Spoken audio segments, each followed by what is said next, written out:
दोस्तों, आज इस वीडियो में 4 पहेलियाँ पूछी जाएंगी।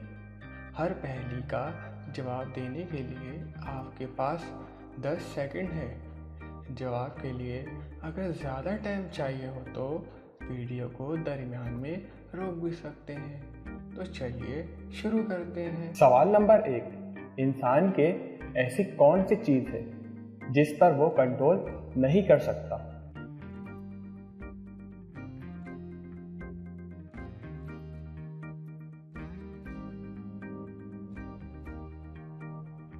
इसका जवाब है मन।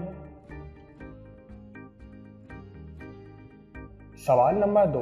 वो कौन सा मुल्क है जहां बाइबिल पढ़ने पर आपको फांसी तक की सजा हो सकती है?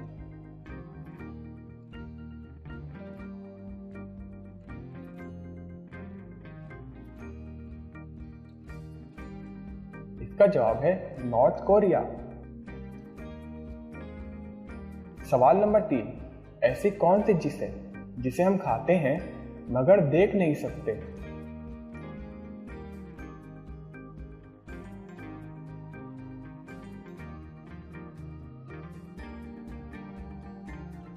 इसका जवाब है कसम। सवाल नंबर 4। तुझे आए मुझे आए, जिसे ना आए इसे मुर्गा बनाए।